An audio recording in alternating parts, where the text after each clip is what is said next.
নমস্কার বন্ধুরা, আশা করি যে যেখানেই আছেন ভালো আছেন এবং আনন্দের সঙ্গে আছেন। আজকে যা দৃশ্য আপনারা আমার ব্লগিং এ দেখছেন সেটা কিন্তু লিলোয়ান নয়, এটা হচ্ছে আমার মামার বাড়ির। এবং আমার মামার বাড়ির ঠিক সামনেই এত সুন্দর একটা সর্ষে ক্ষেত রয়েছে। আসল কথা হচ্ছে আমার মা এই মুহূর্তে মামার বাড়িতেই আছে, আর আমি ঠিক এই সময়টাতে আমার মামার বাড়ির এই দৃশ্যটা ভীষণভাবে মিস করি।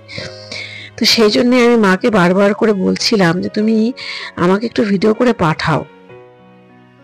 এবং তার আরো একটি কারণ ছিল, আমার বারবারই মনে হচ্ছিল এই কদিন ধরেই যে আমার মা যখন ওখানে রয়েছে, তাহলে এত সুন্দর একটা দৃশ্য কেনই বা মিস হবে বলুন তো আমার ব্লগিং চ্যানেল থেকে?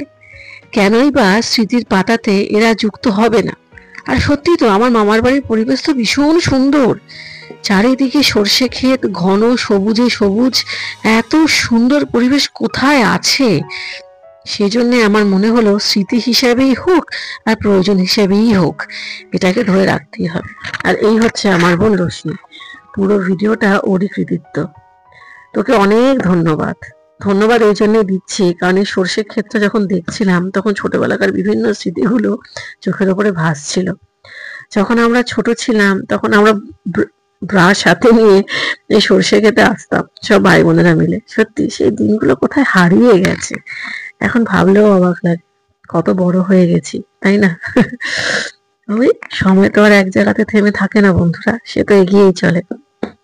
জানেন তো, এখনো না গ্রাম্য বাড়িতে আশেপাশে বিভিন্ন জায়গাতে বিভিন্ন রকম শাক পাতা গজিয়ে ওঠে। তাদের উপকারিতা কিন্তু অসীম। তবে ওই আর কি, এখন সময়ের অভাবেই বলুন বা অজ্ঞানতার অভাবেই বলুন, অনেকে আছে শাক খাওয়া প্রায় ছেড়ে দিতেই বসেছেন।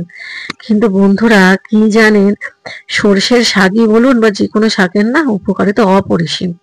এই যেমন ধরুন না, নিয়মিত যদি আমরা সর্ষের শাক খাই তাহলে কিন্তু হার্টের অসুখ থেকে আমরা বাঁচবো। শুধু সেটাই নয়, আমাদের হাড়ও কিন্তু বেশ শক্তপোক্ত হবে, তার কারণ এই শাকে রয়েছে ভিটামিন কে এর ভান্ডার। আর চোখের জন্য তো ভীষণভাবেই উপকার হচ্ছে এই সর্ষে শাক। তো যাই হোক, এটা খুবই ছোট্ট একটা ইনফরমেশন, জানি না আপনাদের উপকারে লাগবে কিনা। তবে হ্যাঁ, সর্ষে শাকের কিন্তু যেমন হার্ট সুস্থ থাকে, তেমন দৃষ্টিশক্তি বৃদ্ধি করতেও কিন্তু এর গুণ অপরিসীম। তো যাই হোক, এই মুহূর্তে আমার মা রোশনি সবাই মিলে এই সর্ষে খেতে একটুখানি ঘুরতে এসেছে এবং সেই সঙ্গে আমার জন্য এই ভিডিওগুলো করেও পাঠিয়েছে। যদিও আমি খুবই খুশি হয়েছি, মানে আমি বলেও বোঝাতে পারবো না, একটা গ্রাম্য ফিল। আপনারা হয়তো খেয়াল করেছেন কিনা জানি না, একটু আগে একটা চাষি ভাই কি সুন্দর খেতে আল কাটছিল।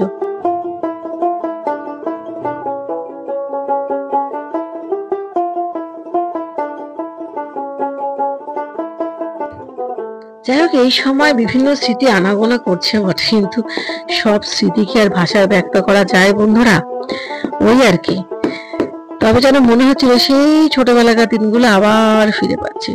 তবে ঠিক আছে বন্ধুরা, এবার চলুন তো একটুখানি পিঠে পুলির দেশে আপনাদেরকে নিয়ে যাই। হচ্ছে চুষি পিঠে তৈরি করার প্রস্তুতি, দেখে নাও কিভাবে করে। চুষির পিঠে বা চুষির পায়েস, এটা যতটা দেখে মনে হচ্ছে সোজা, ততটা কিন্তু সোজা নয়। যে কোনো পিঠে বানাতেই বহু ধৈর্যের প্রয়োজন হয়, আর এই পিঠে বানানোর ক্ষেত্রে তো বিশেষ করে। তো যাই হোক, মামার বাড়িতে বেশ তোড়জোড় চলছে পিঠে বানানোর।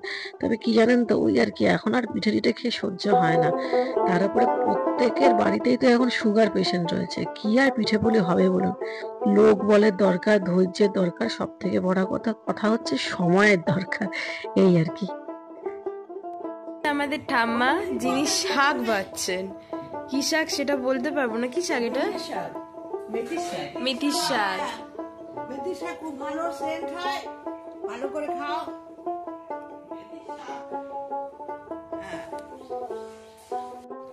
এটা চলছে কি বানানো? পুলি পিঠে। পুলি পিঠে, চুষির পুলি। চুষির পুলি। চুষির মতোই ছোট ছোট হবে এগুলো, বেশি বড় হবে না।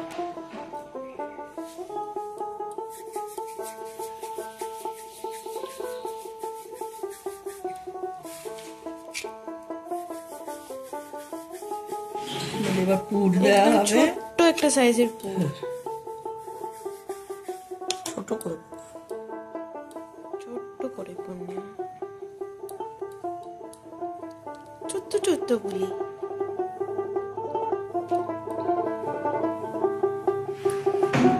এইটা লেচিটা একটু পাতলা হবে, তাহলে পুলিগুলো পাতলা হবে, তাহলে পুলিটা মোটা লাগবে।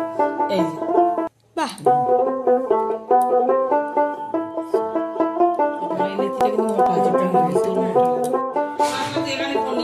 এটা চিতল পিঠে, চুষি পিঠে, এটা কি পুলি পুলি পিঠে, পুলি পিঠের পুর। হাতে হাতে, হ্যাঁ পুলি পিঠে। কিন্তু এটা দেখে সত্যিই টেস্টি লাগছে। এটা এই বেশ মনে হচ্ছে ডিমের কুসুম। হ্যাঁ, কি বন্ধুরা, তাহলে দেখলেন তো পিঠে বানানো সত্যিই কিন্তু ধৈর্যের অপরিসীম পরীক্ষা। তো যাই হোক বন্ধুরা, আজকের এই ব্লগটা জানি না আপনাদের কেমন লাগলো, তবে আমার কাছে এটি অত্যন্ত স্পেশাল এবং চিরকাল সেটাই থাকবে। তাহলে আজ পর্যন্ত, আজকে এটুকু থাক, আবার কাল দেখা হবে।